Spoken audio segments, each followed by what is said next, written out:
Jamaah sekalian yang dimuliakan Allah, terlebih dahulu mari kita memanjatkan puji dan syukur kehadirat Allah Subhanahu wa ta'ala. Alhamdulillah, pada malam hari ini, malam Rabu di bulan Mei ini sudah berada di bulan Zulqa'dah, bulan yang dalam Al-Quran disebut sebagai salah satu bulan haram.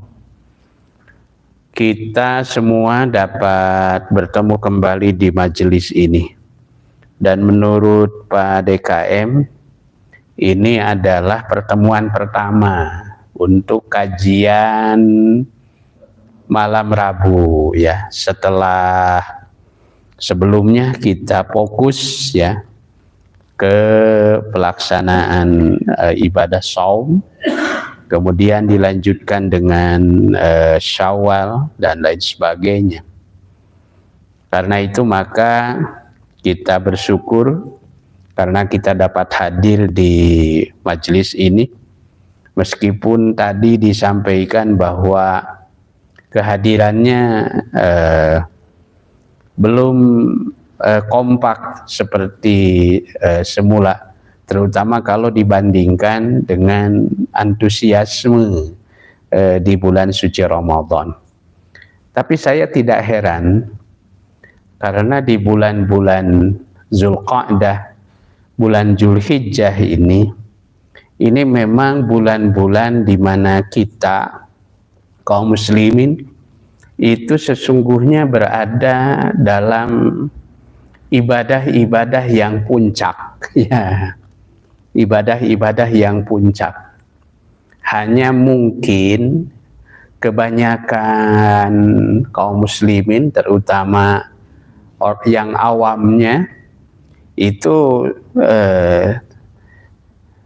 sering menjadikan momentum puncaknya itu adalah di bulan Ramadan dan sesudah Ramadan. Padahal puncak perjalanan ibadah, baik secara ritual maupun secara spiritual, yaitu di bulan-bulan ini, bulan Zulqa'dah, terutama menjelang bulan Zulhijjah ya, bulan Zulhijjah.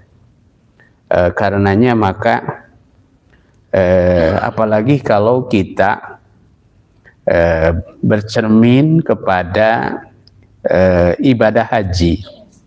Ibadah haji itu kan merupakan ibadah puncak.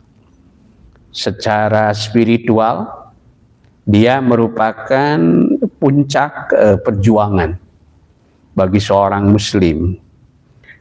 Selain juga merupakan puncak dari rukun Islam ya, rukun Islam yang 5. Dan kalau kita coba telusuri secara teknis lah, sebut saja, ibadah dalam ajaran Islam itu meliputi pertama ibadah fisik ya, ibadah fisik, terutama 2 ibadah fisik itu, yaitu sholat dan puasa, itu ibadah fisik.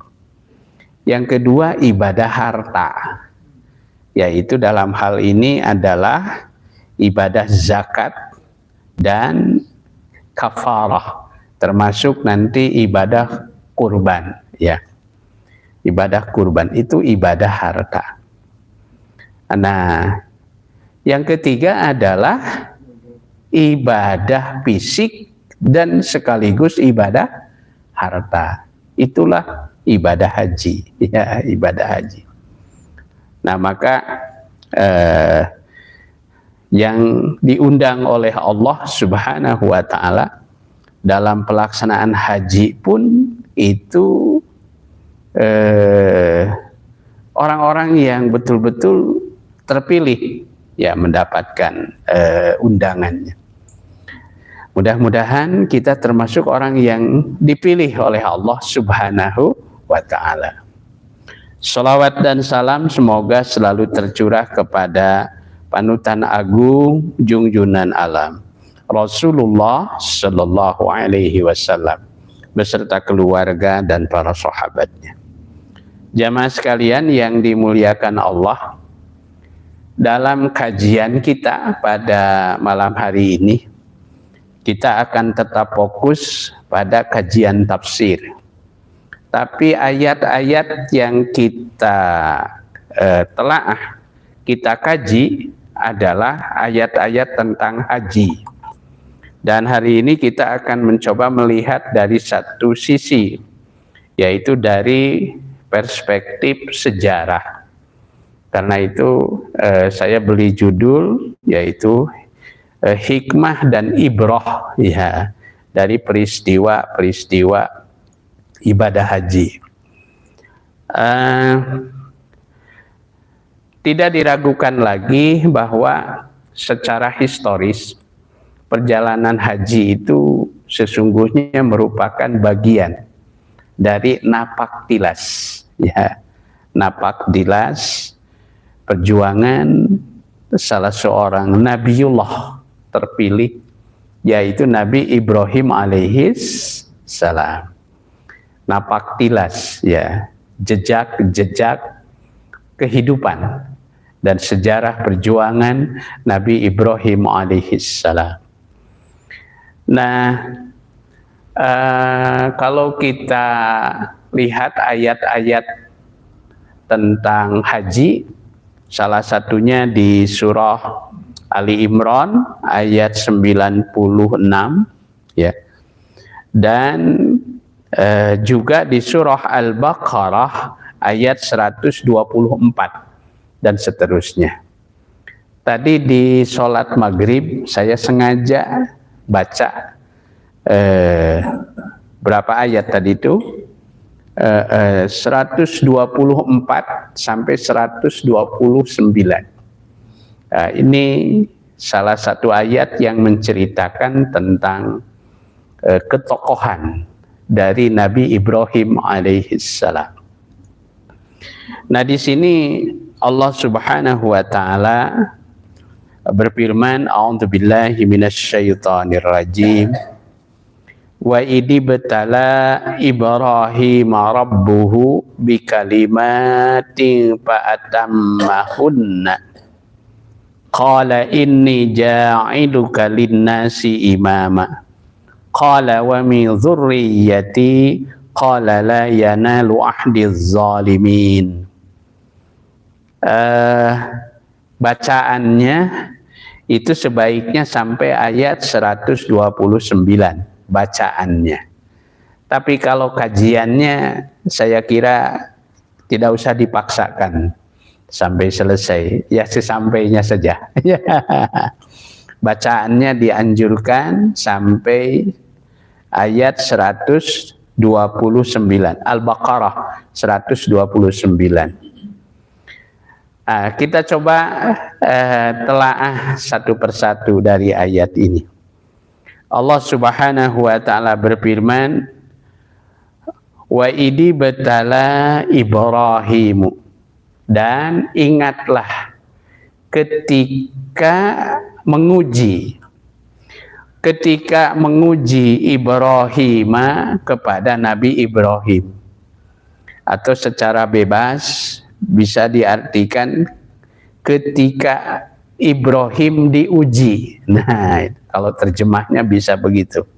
Dan ingatlah ketika Nabi Ibrahim diuji oleh siapa? Rabbuhu, oleh Rabbnya, oleh Tuhannya.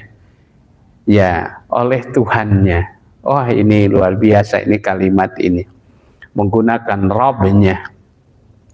Jadi kalau melihat sejarah kehidupan Nabiullah Ibrahim alaihissalam,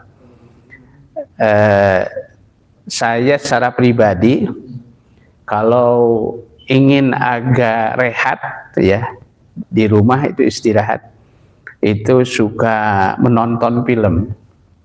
apalagi sekarang itu sangat mudah kita untuk melihat itu film itu. Nah, salah satu film yang saya coba lihat di bulan Zulqa'dah menjelang haji itu, selain film junjunan kita Nabi Muhammad Sallallahu Alaihi Wasallam, juga film Nabi Ibrahim alaihi salam, ya, Nabi Ibrahim. Coba jamaah nanti saya kira bisa lihat, bisa diklik itu film Nabi Ibrahim alaihi salam. Ada versi bahasa Arabnya yang alur ceritanya itu betul-betul menyesuaikan dengan alur yang dipaparkan oleh Allah di dalam kitab suci Al-Quran. Nah, Nabi Ibrahim itu rupanya beliau adalah satu sosok pribadi yang memang dilahirkan oleh Allah Subhanahu wa Ta'ala itu sebagai manusia pilihan. Betul-betul sosok pribadi yang dipilih oleh Allah. Ya, the people choice, ya, pilihan Allah itu. Maka dalam Al-Quran surat Ali Imran ayat 33 itu kan salah satu manusia pilihan Allah itu adalah keluarga Nabi Ibrahim alaihi salam. Innallaha astafa Adama wa Nuhan wa ala Ibrahim. Nah, itu innallaha astafa Adama wa Nuhan wa ala Ibrahim wa ala Imran, dan keluarga Imran. Nah, jadi Nabi Ibrahim itu betul-betul manusia yang dipilih oleh Allah Subhanahu wa Ta'ala. Nah, bukti keterpilihannya itu, ia terlahir di satu keluarga yang latar belakangnya itu bukan main. Azar itu diceritakan dalam kisahnya itu, Azar itu bukan sekedar orang tua bagi Nabi Ibrahim, tapi beliau itu adalah seniman patung yang sangat terkenal, ya, seniman patung yang sangat terkenal di istana kerajaan Raja Namruz, ya, itu. Dan ketika itu ada salah seorang tokoh yang lain yang menjadi saingannya, namanya Kubis dalam cerita itu, ya, namanya Kubis. Itu Azar itu seorang tokoh luar biasa. Itu jadi pematung terkemuka yang sangat populer di istana Raja Namrud. Ya. Nah, karena itu secara genetika itu sesungguhnya Ibrahim itu terlahir dari orang tua yang demikian. Dan ayahnya itu sempat terobsesi bercita-cita agar Ibrahim itu kelak melanjutkan dari bakat ayahnya. Melanjutkan dari bakat ayahnya. Karena itu ia mulai dilibatkan dalam kehidupan sang ayah itu. Setidaknya itu dilibatkan diarahkan untuk menjual produk patung-patungnya itu. Tapi dengan sangat halus Ibrahim selalu menolak, ya, selalu menolak. Dan ketika itu justru seiring dengan perjalanannya waktu, Ibrahim penolakannya itu dengan menyampaikan dengan alasan-alasan yang sangat logis, ya, dengan alasan yang sangat rasional. Salah satunya adalah ketika Ibrahim dikader, mungkin bahasa sekarang itu dikader untuk menjadi seorang seniman patung yang handal. Ya, sekedar perbandingan lah di zaman sekarang. Mungkin mohon maaf nih, sekedar perbandingan. Di Bali itu atau di kita juga terkenal, yang terkenal juga di kita ada seorang pematung yang sangat terkenal. Namanya Nyoman Nuarta. Ya, kira-kira gambaran siapa itu?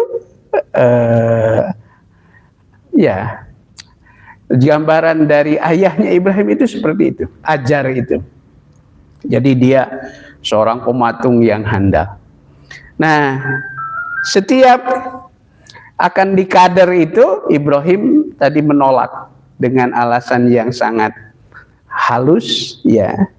Bagaimana caranya ia berkomunikasi kepada orang tuanya, tapi juga dengan alasan yang sangat rasional.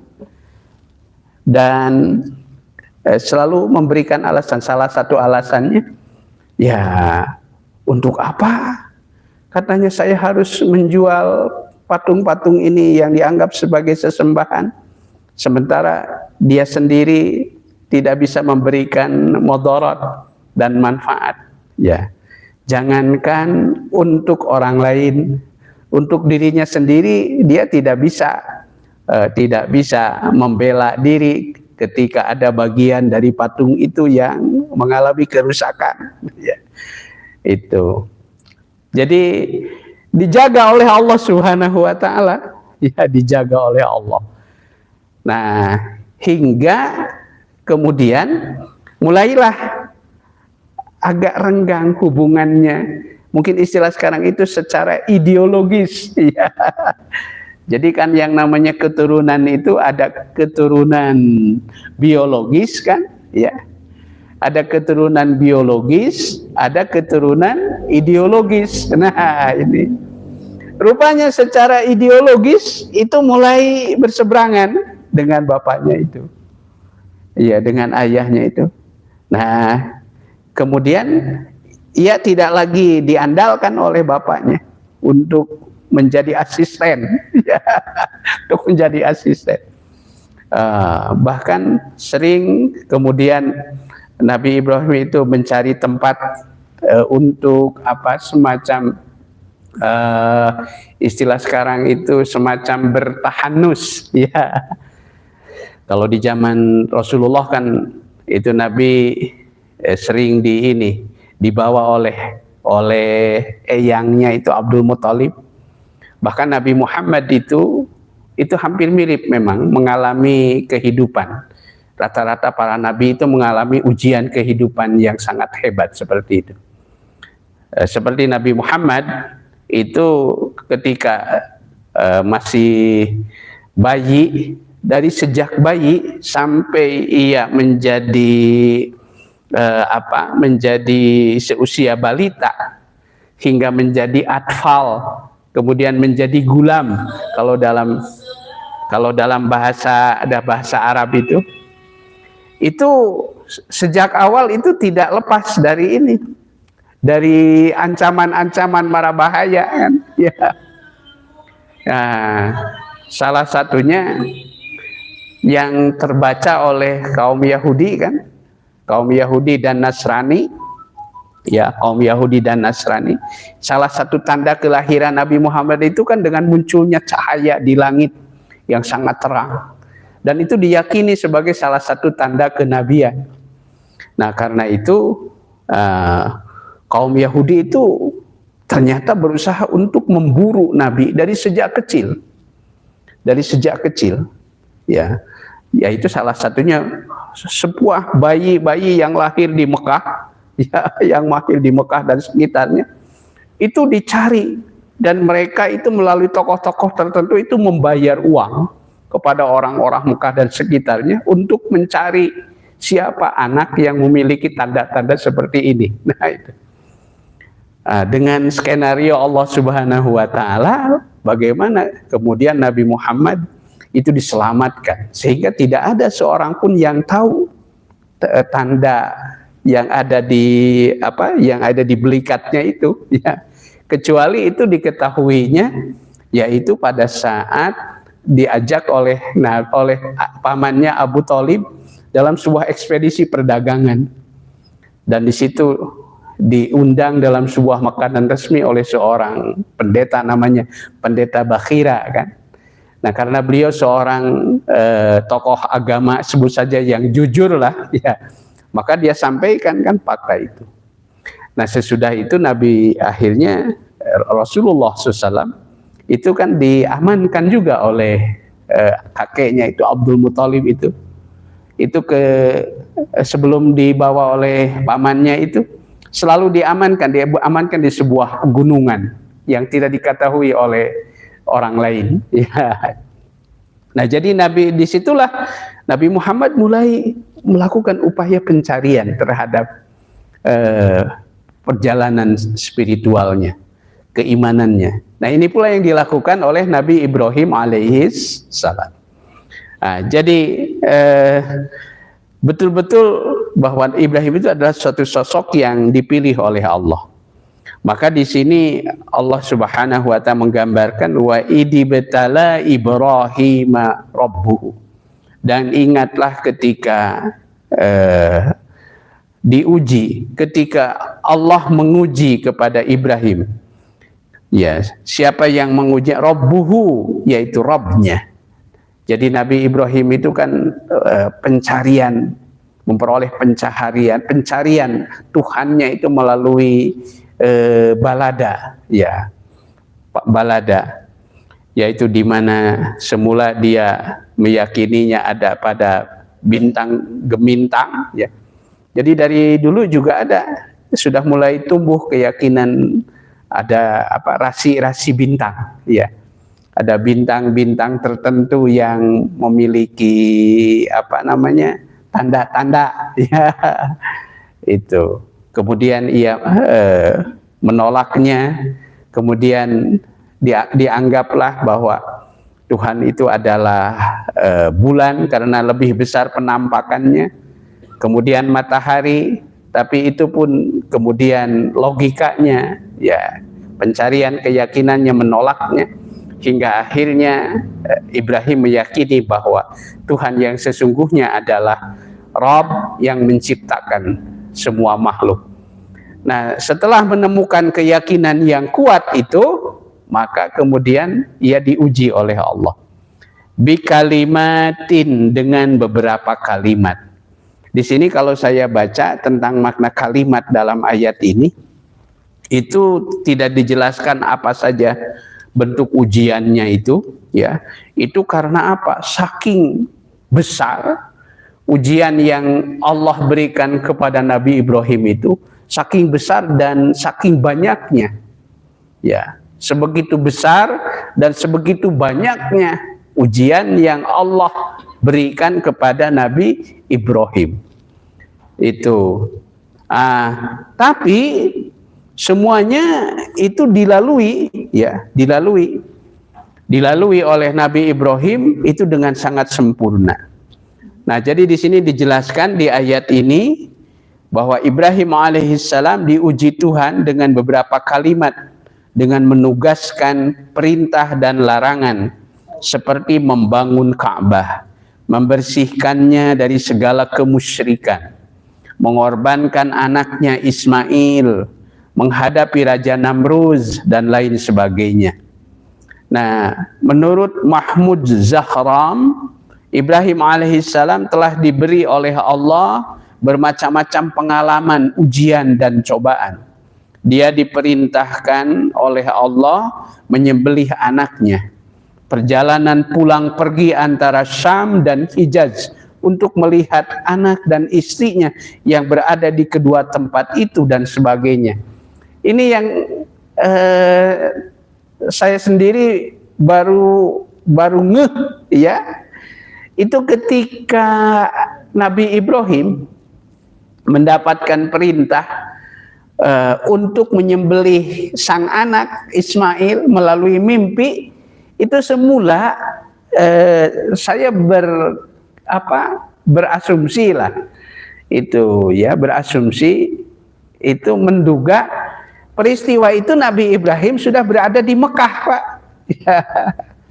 Ternyata dalam kisah yang dikisahkan lebih detail, ketika beliau menerima perintah untuk mengorbankan Nabi Ismail, itu posisinya berada di Palestina.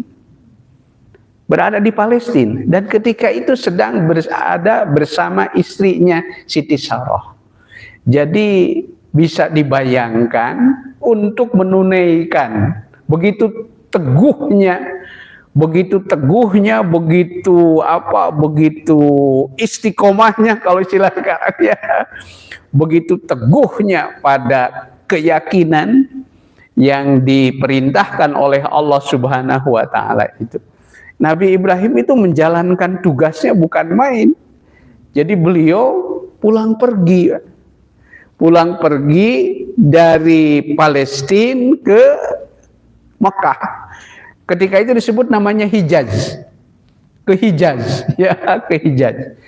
Yang jarak perjalanannya dengan unta pada masa itu memakan waktu 40 hari, 40 malam. Ya, sebulan penuh, Pak.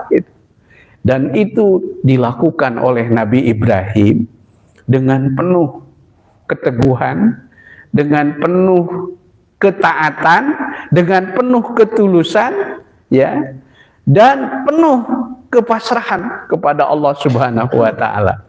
Nah, inilah maka kalau kita belajar kaitan dengan hikmah, apa hikmah dan ibroh? Ibroh itu artinya pelajaran hidup bagi kita sebagai kaum muslimin yang hidup di era yang zaman sekarang ini yang disebut sebagai zamannya digital, ya, era serba digitalisasi sekarang ini, ya.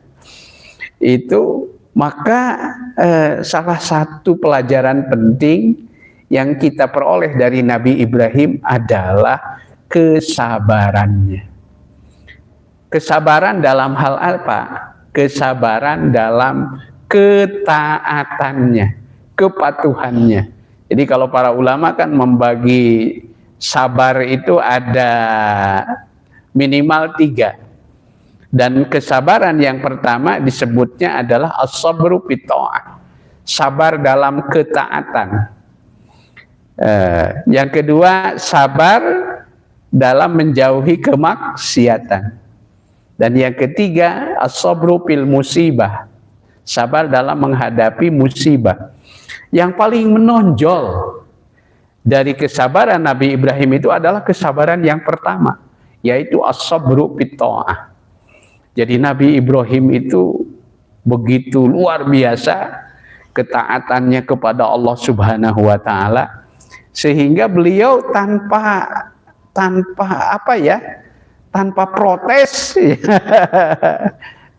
protes tanpa mengeluh, ya, tanpa kalau istilah kita mas sekarang itu ya banyak alasan ya, istilah bahasa Sunda maseur atuda teh ya. Maka Nabi Ibrahim itu beliau menjalankan ketaatannya itu dengan penuh kesabaran. Nah, maka dalam surat An-Najm ayat 37 Allah menggambarkan wa Ibrahim alladzi waffa, dan lembaran-lembaran Ibrahim yang selalu menyempurnakan janji. Jadi beliau itu dikenal sebagai satu sosok. Ya, baik. Alhamdulillah, kita akan break dulu ya untuk menyimak azan Isya.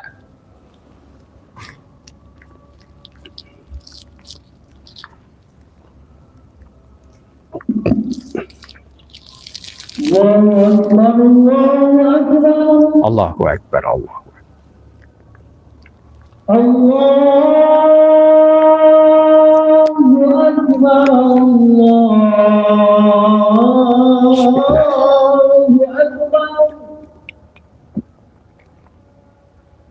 Asyhadu an la ilaha illallah.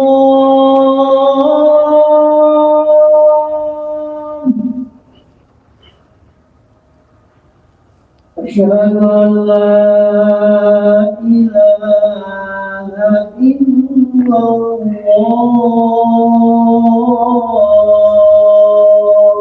Asyhadu an la ilaha illallah.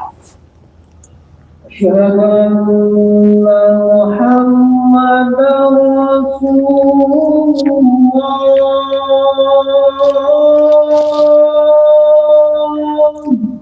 أشهد أن محمدا رسول الله.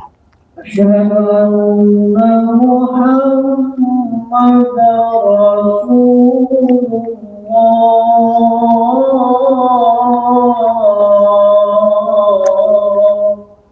أشهد أن محمد حي على الصلاة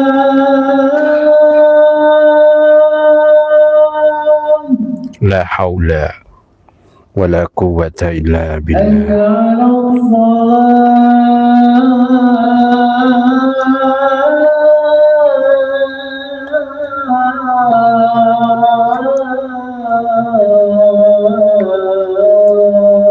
لا حول ولا قوة إلا حي على الفلاح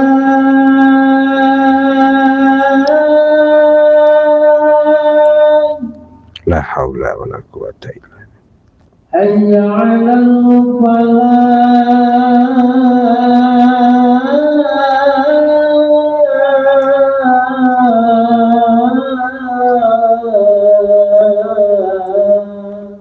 لا حول ولا قوة إلا بالله الله أكبر الله الله أكبر أكبر الله أكبر لا إله إلا الله لا إله إلا الله محمد رسول الله اللهم رب هذه الدعوة التامة والصلاة القائمة آت محمدا الوسيلة والفضيلة وابعثه مقاما محمودا الذي وعدته إنك لا تخلف الميعاد. Nah, jadi pelajaran dan hikmah yang pertama dari sosok Nabi Ibrahim alaihissalam seperti yang difirmankan Allah di surah Al-Baqarah ayat 124 ini, yaitu beliau dikenal sebagai satu sosok pribadi yang paling sabar dalam ketaatan. Sosok pribadi yang paling sabar dalam ketaatan. Wah, ini luar biasa. Sabar dalam ketaatan.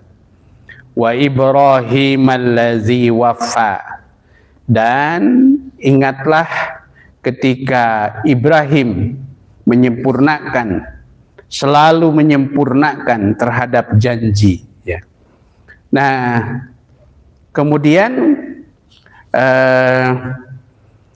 Allah Subhanahu wa taala lalu menyampaikan bahwa Nabi Ibrahim itu adalah satu sosok yang memang dipilih oleh Allah sebagai cikal bakal pemimpin, yang dalam ayat ini Allah menyatakan qala inni ja'iluka linnasi imama.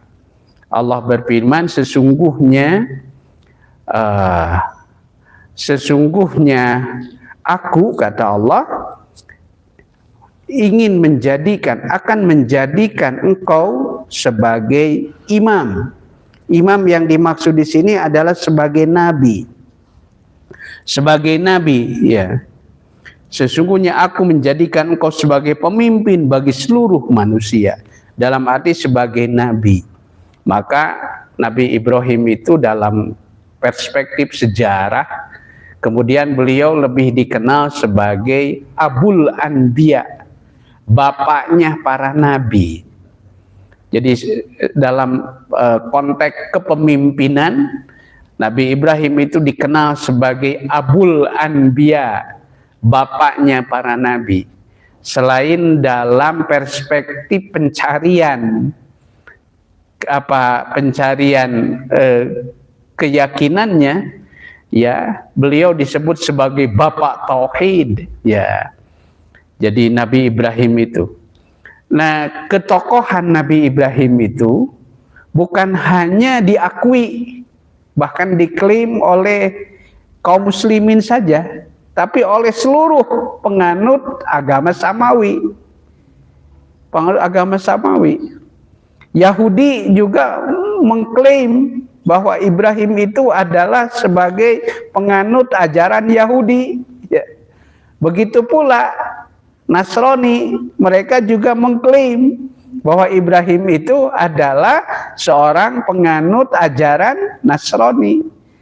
Namun dalam kitab suci Al-Quran, kemudian Al-Quran Allah Subhanahu wa Ta'ala meluruskan bahwa Ibrahim itu sama sekali bukan penganut ajaran Yahudi, bukan pula penganut ajaran Nasrani, akan tetapi dia adalah penganut ajaran agama yang disebut namanya Hanifan. Ya. Nah, Al-Quran menyebut makana Ibrahimu Yahudiyan. Ibrahim itu sama sekali bukanlah penganut ajaran Yahudi, wala Nasraniyan, dan bukan pula penganut ajaran Nasrani, walakin kana hanifam muslima. Akan tetapi ia adalah seorang hanif, ya, hanifan. Jadi kalau ada yang bertanya, kalau begitu ajaran, sebut saja agama Nabi Ibrahim namanya agama apa? Nah, Al-Quran menyebut namanya agama Hanif, ya. Dan itu yang terus-menerus ajaran-ajaran prinsipnya itu dilegasikan, diwariskan kepada keturunan-keturunannya, ya.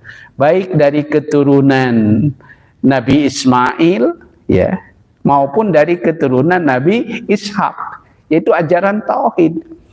Karena itu kalau kita perhatikan bagaimana sosok pribadi dari kakek Nabi Muhammad sallallahu alaihi wasallam, yaitu Sayyid Abdul Muttalib, itu secara milah, ya, artinya milah itu keyakinan, ketauhidannya, akidahnya, itu beliau adalah satu sosok yang sangat bertauhid, sehingga terekam betul dalam peristiwa yang dikenal dalam Al-Quran, peristiwa Ababil itu, ya, peristiwa Ababil itu, bagaimana ketika Raja Abrohah datang, yang dia dengan ambisinya kan ingin menaklukkan Mekah dan dengan segala kekayaannya yang dimilikinya itu, kalau tidak mau tunduk dan takluk kepada keinginannya kan akan diluluh lantakkan, ya. Nah, kemudian diceritakan Abdul Muttalib kemudian datang menghadap Abrohah di pangkalannya. Ketika itu dia kan sebelum meluluh lantak, sebelum dia berencana untuk menghancurkan Ka'bah itu, dia membuat semacam pangkalan militer, kalau istilah sekarang itu di mana tempatnya, ada yang mengatakan yaitu di perbatasan antara Muzdalifah dan Mina. Di situ ada satu wadi, satu lembah namanya Wadi Hasir. Nah, di situ katanya dia membuat pangkalan ini militernya itu, kalau istilah sekarang. Nah, ketika itu sebagian dari tentaranya kan sudah menangkap orang-orang Mekah, ya, ditangkap orang-orang Mekah kemudian ditahan. Nah, berikut 200 ekor unta yang dimiliki oleh Sayyid Abdul Muttalib, ya. Kemudian Sayyid Abdul Muttalib dengan didampingi oleh seorang juru bicara yang paham bahasa Yaman, ya, Yaman itu Habsyi itu, ya. Kemudian ia datang berdiplomasi, ya, berdiplomasi dengan Raja Abrohah. Nah, ketika itu Abdul Muttalib dalam kesimpulan diplomasinya, ya, saya berdiplomasi dengan Anda tidak bermaksud untuk menyerahkan kedaulatan kota suci Mekah, ya, tapi saya datang ke sini yang utama adalah mengambil apa yang menjadi hak milik saya yang telah diambil oleh tentara-tentara Tuan, ya, yaitu 200 ekor unta. Itu. Adapun mengenai urusan Ka'bah dan keselamatan kota suci Mekah, itu sepenuhnya saya kembalikan kepada yang memilikinya. Ya, itu kan keyakinan pengakuan tauhid yang sangat luar biasa. Ya. Saya serahkan kepada sang pemilik Ka'bah, ya, pemilik kota Mekah. Saya serahkan sepenuhnya, kembalikan urusannya kepada sang pemiliknya. Ya, itu. Saya tidak akan mengambil yang lain. Sebab itu sudah artinya Sayyid Abdul Muthalib sudah angkat tangan untuk urusan itu. Nah, itu kan suatu keyakinan tauhid yang luar biasa. Ya. Meskipun ketika itu kan pergeseran nilai-nilai akidahnya sudah sangat jauh kan gitu, seiring dengan perjalanan waktu. Ya. Tapi Sayyid Abdul Muthalib itu masih terwarisi dengan nilai-nilai itu kan. Nah, jadi dari sini kita melihat bahwa Nabi Ibrahim itu adalah satu sosok pribadi yang memang dipilih oleh Allah sebagai pemimpin. Ya, sebagai pemimpin tadi, Abul Anbiya. Jadi pewaris nilai-nilai ketauhidan. Nah, itu diwariskannya baik kepada keturunannya dari Siti Hajar maupun dari Siti Sarah. Nah, yang menarik lagi kalau ditelusuri sejarahnya itu bahwa seseorang yang memperjuangkan ketauhidan secara utuh, secara murni seperti Nabi Ibrahim itu, maka tak heran jika kemudian Allah juga mempertemukan pasangannya yang seideologi. Ya, seideologi. Saya baru mengetahui secara detail, rupanya Siti Sarah itu ketika Ibrahim dibakar hidup-hidup oleh Raja Namrud, ketika itu posisinya belum menjadi istri, Pak. Belum menjadi istri ketika itu. Itu baru ta'arupan, mungkin kalau istilah sekarang itu. Namanya ta'arupan, Pak Iwan. Tapi rupanya Allah Subhanahu wa taala sudah memberikan menanamkan kesimpatian dan rasa empati kepada Siti Sarah itu. Jadi sudah menanamkan benih kecintaan. Sehingga ketika Ibrahim akan dibakar hidup-hidup oleh Raja Namrud, itu sedemikian kuatnya keinginan Sarah, ia juga menginginkan supaya dibakar secara bersama-sama. Itu. Nah, tapi keluarganya yang berusaha untuk menjaganya, yang melindunginya. Nah, jadi ini juga satu keyakinan bahwa ketika seseorang itu punya keyakinan, punya teologi, ya, kalau istilah sekarang punya teologi, punya ideologi yang sama, jangan khawatir tidak akan memiliki teman seperjuangan. Nah, ini contohnya Nabi Ibrahim alaihissalam. Ia dipertemukan dengan Siti Sarah. Ya. Kemudian akhirnya juga dipertemukan dengan Siti Hajar. Ya. Dan ketika itu Nabi Yunus sejaman. Tapi Nabi Yunus pada saat Nabi Ibrahim menyatakan terang-terangan menentangnya di hadapan Raja Namrud, Yunus memang secara politis ketika itu belum menunjukkan sikapnya. Bahkan Nabi Yunus itu dalam kisah itu ketika ada ritual di semacam di alun-alun lah gitu. Kata Nabi Ibrahim kepada Nabi Yunus, itu sepupuan, masih keluarga. Sudah, kamu ikut ke sana saja. Biar aku di sini enggak apa-apa. Gitu. Nah, jadi Bapak dan Ibu sekalian yang dirahmati Allah Subhanahu wa taala, ini pelajaran penting dari Nabi Ibrahim. Tadi selain beliau dikenal sebagai sosok pribadi yang paling sabar dalam ketaatan dan kepatuhan, ya.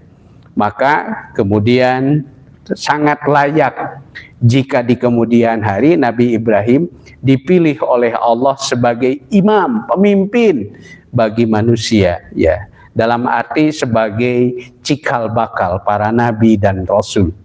Ya, maka beliau dikenal sebagai Abul Anbiya.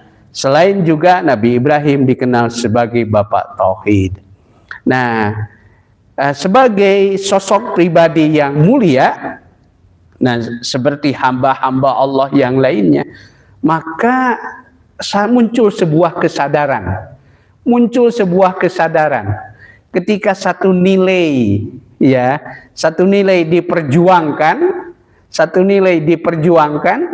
dan ia sadar bahwa bagaimana nilai-nilai itu dapat terjaga, dapat terpelihara selanjutnya, itu tidak mungkin bisa kita selesaikan pada zaman kita. Ya.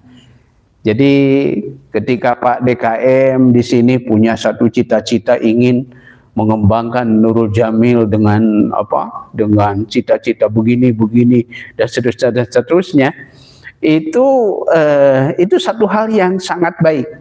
Tapi di sisi yang lain kita juga harus mengakui keterbatasan. Harus mengakui keterbatasan bahwa umur kita juga ada batasnya. Di samping juga itu istilah orang Sunda mah tanaga natos tebedas. Nah, ya. Itu kemudian otak natos kirang cerdas. Nah, gitu ya. Ada ungkapan gitu ya. Itu tanaga tos teu bedas, panon tos teu cekas, gitu ya. Kemudian apa lagi ya? Itu pikirannya sudah tidak cerdas. Nah, seiring dengan kesadaran itu, tapi di sisi yang lain, setiap kita itu berharap ada yang melanjutkan estafeta perjuangan itu. Nah, ini maka beliau berharap bahwa yang melanjutkan estafeta kepemimpinannya itu tidak hanya berhenti sampai pada dirinya. Maka Ibrahim kemudian berdoa, wa mi dzurriyyati. Bagaimana dengan keturunanku? Maka disebutkan dalam surah Al-Furqan ayat, kalau tidak salah ayat 80-an, itu salah satu ciri utama hamba Allah yang 9, yang saya sempat sampaikan sebagian dalam khutbah Jumat di sini. Ada 9 kepribadian kaum beriman itu.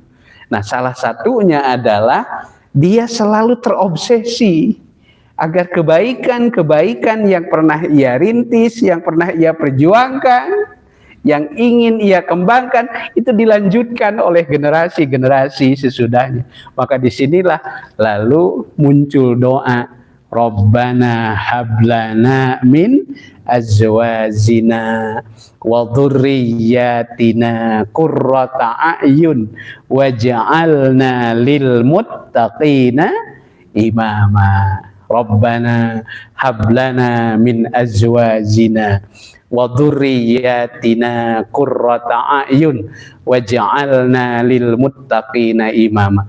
Saya kira tugas besar yang sekarang itu diamanahkan kepada kita, generasi-generasi yang hadir di sini ini sebagian besar generasi kolonial. Ya, ini kita memiliki beban yang besar. Bagaimana kita bisa mewariskan nilai-nilai kepada generasi-generasi berikutnya, ya. Itu saya kira tugas besar.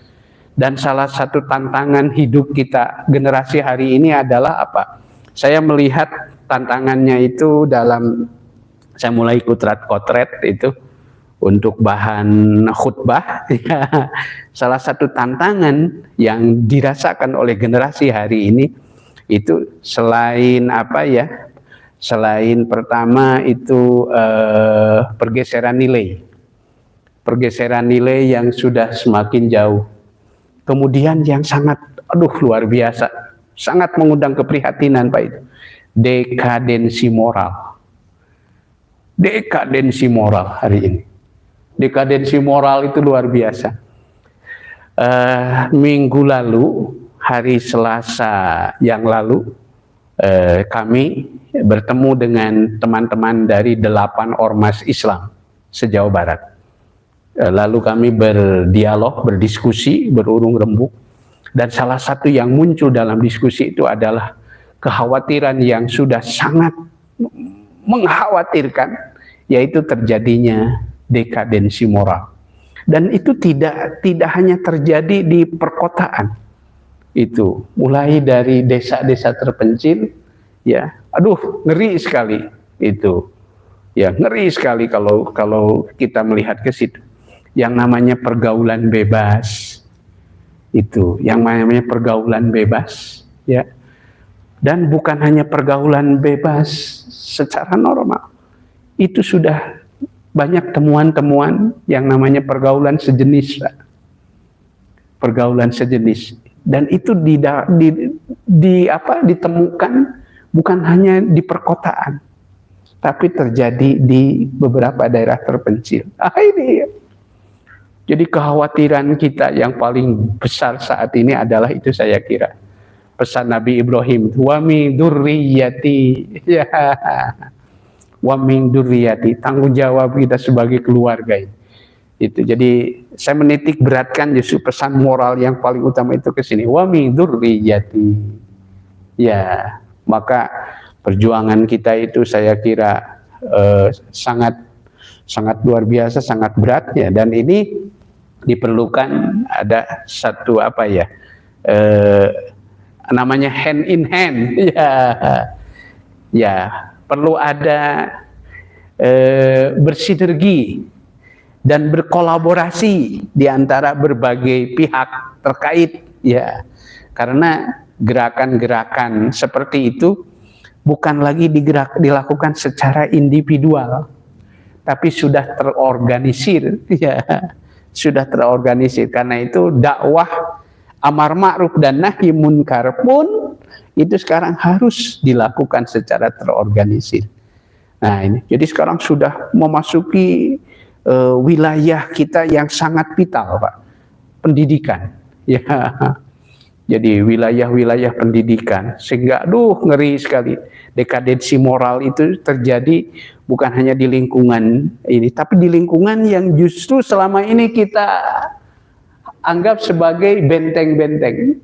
Ya, terjadi juga di situ, ya, katanya. Naudzubillah, summa naudzubillah. Nah, jadi kalau kita belajar dari ayat ini, kekhawatiran Nabi Ibrahim itu benar sekali. Wa min dzurriyyati. Maka salah satu doa yang menurut hemat saya sangat penting untuk kita mohonkan kepada Allah itu, yaitu doa Rabbana hablana min azwajina wa dzurriyyatina qurrata a'yun waj'alna lil muttaqina imama wa min dzurriyyati qala la yanalu ahdiz zalimin. Kemudian Allah menjawab bahwa benar, Allah akan mengabulkan permohonan Nabi Ibrahim tadi, tetapi tidak termasuk ke dalam perjanjiannya jika keturunannya itu berasal dari orang-orang yang dolim. Saya kira satu ayat sajalah ya kita lihat bagaimana hikmah dan ibrohnya dari ayat ini. Kita belajar dari keteladanan dan juga keteguhan dari sosok pribadi Nabiullah Ibrahim alaihissalam. Semoga ada hikmah, ada berkah dan manfaatnya. Sebelum kita tutup, dipersilahkan kalau mungkin ada pertanyaan. Mangga kalau ada pertanyaan, dipersilahkan. Masih ada waktu. Kita sampai jam 7:30 saja, cukup? Maka silakan kalau ada pertanyaan. Ada? Kalau di ini, di Zoom ada yang masuk? Maka disilahkan. Nggak ada? Oh, tidak ada. Baik, kalau begitu, sebagai kesimpulan dari pertemuan kita pada malam hari ini, saya ada satu closing statement lah mungkin ya, itu hikmah. Salah seorang guru yang sangat saya hormati, sangat saya kagumi, ia berpesan bahwa kata beliau, perbaikilah hubunganmu dengan Allah Subhanahu wa ta'ala. Niscaya kita akan bisa memperbaiki hubungan kita dengan makhluk yang lainnya. Ya. Nah, kemudian untuk meyakinkan pernyataannya itu, beliau bercerita dengan sebuah testimoni. Salah satu testimoninya adalah diceritakan ada seorang ulama yang saleh di zaman tabi'in. Tabi'in itu generasi kedua sesudah sahabat. Namanya Rubai bin Khassam. Satu ketika Rubai bin Khassam itu, Ibnu Khassam itu, ia bermimpi. Nah, jadi jangan heran kalau mimpi bagi para kekasih Allah itu salah satu di antara tanda kenabian. Ia bermimpi, dalam mimpinya itu ada seseorang yang berkata, ya, apa yang dikatakannya? Bahwa sesungguhnya Maimunah, ada seorang wanita, rupanya Rubai ibnu Khassam ini adalah seorang lelaki yang sedang mencari pasangan, ya, mencari istri yang benar-benar sesuai dengan pilihan Allah Subhanahu wa ta'ala. Nah, itu hingga satu ketika ia bermimpi, lalu dalam mimpinya ada seseorang berkata kepadanya, itu payakululi, dia berkata kepadaku, sesungguhnya Maimunah, dia ditunjukkan kepada seorang wanita namanya Maimunah as-sauda, yang hitam itu, tetapi secara fisik penampilannya itu dia disebut hitam. Ya, disebut hitam. Punten, pami bahasa Sunda macak ketrek. Bahasa Sunda macak ketrek. Artinya apa? Menggambarkan secara fisik itu nyaris tidak menarik. Tapi apa pesan dalam mimpinya itu? Bahwa dia adalah istrimu nanti di dalam surga. Zaujatuka fil jannah. Maka ketika Rubai ibnu Khassam ini bangun pada waktu subuh, ia kemudian berusaha mencari informasi tentang wanita itu, di mana ia tinggal. Kemudian sesudah itu dia mendapatkan informasi bahwa wanita itu tinggal di sebuah negeri, di sebuah tempat, yaitu di Syam.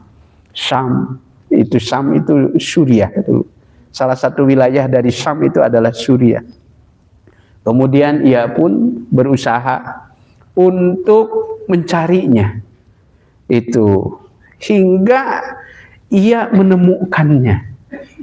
Dan ketika bertemu dengan sang wanita itu, rupanya dia sedang mengembala kambing. Ia itu seorang wanita pengembala kambing. Pengembala kambing. Jadi kalau wanita-wanita Arab jangan heran, ada dulu wanita-wanita pengembala kambing. Ya, pengembala kambing.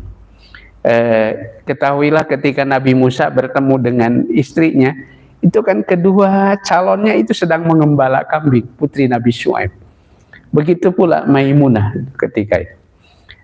Kemudian fasallamtu 'alaiha, lalu kata Rubai bin Khassam tadi, aku mengucapkan salam kepadanya dan ia menjawab salamku. Kemudian ia berkata, laisal ma'wa hakuna, pami bahasa atuh sanes di dieu tempatna. Ya, bukan di sini tempatnya untuk ketemuan lah, gitu, ketemuan itu. Tapi justru Rubai itu melihat keaslian apa sesungguhnya keadaan fakta dari wanita itu. Nah, apa yang dilihat, digembalakannya itu kaget, sungguh mengagetkannya. Dia berkata, ma aksara kilabaki wa aqalla ghanamaki. Ya itu. Ya teh cenah muncul bahasa urang, geuning cenah ieu teh anu digembalakeun teh seueur keneh gogog. Bahasa urang mah ya. Ya itu ternyata yang kau gembalakan itu banyak justru banyak gogog anjing-anjing katanya gitu, gogog ya gitu. Itu sementara kambing yang kau gembalakan itu hanya sedikit gitu. Itu tapi aneh, nah cenah geuning akur gitu punya. Geuning akur cenah gogog jeung kambing gitu. Itu dijawab oleh sang wanita itu dengan jawaban yang lebih mengagetkan lagi. Itu katanya mereka itu bukan gogog, itu engkau salah lihat katanya gitu. Eta mah sanes gogog cenah. Naon atuh cenah? Ini walakinnahum diabun. Mereka itu adalah serigala gitu. Serigala, bukan gogog lagi, malah serigala gitu. Nah pertanyaannya, nah geuning cenah serigala bisa akur jeung kambing gitu. Jeung kambing naikkan saeutik tapi teu didahar, teu dimangsa. Apa pesan hikmah dari Maimunah yang secara fisik nyaris tidak menarik itu? Ya, itu ia berkata, kata Maimunah itu, kata dia, aslahtu ma baini wa baina maulaya fa aslahallahu baina diabi wa ghanam. Aku selalu memperbaiki hubunganku dengan maulaya dengan yang maha mengurus segala makhluk, yang maha mengurus diriku dan maha mengurus segala makhluk. Aslahtu ma baini wa baina maulaya fa aslahallahu ma baina diabik wa ghanamik. Maka kemudian Allah memperbaiki menjadi harmonis hubungan antara serigala dan domba. Gitu. Nah, ini pesan moralnya tadi itu. Perbaikilah hubunganmu dengan Allah. Niscaya kita akan bisa memperbaiki hubungan kita dengan makhluk-makhluk Allah yang lainnya.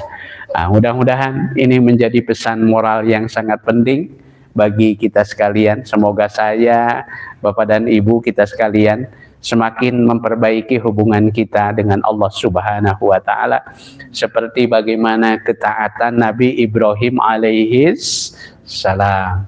Rabbana innana sami'na munadiya yunadi lil iman an aminu bi rabbikum fa amanna. Rabbana faghfir lana dzunubana wa kaffir 'anna sayyi'atina wa tawaffana ma'al abrar.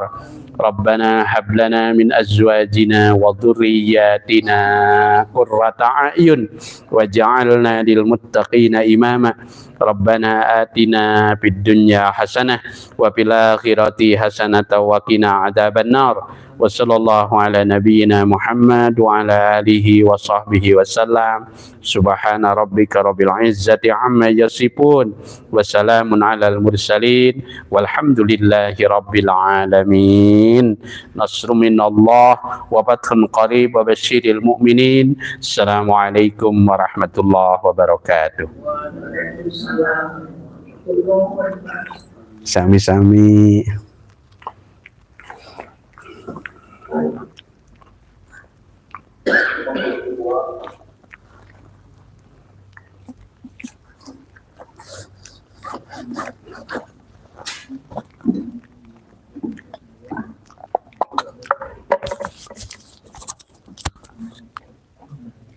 Silakan.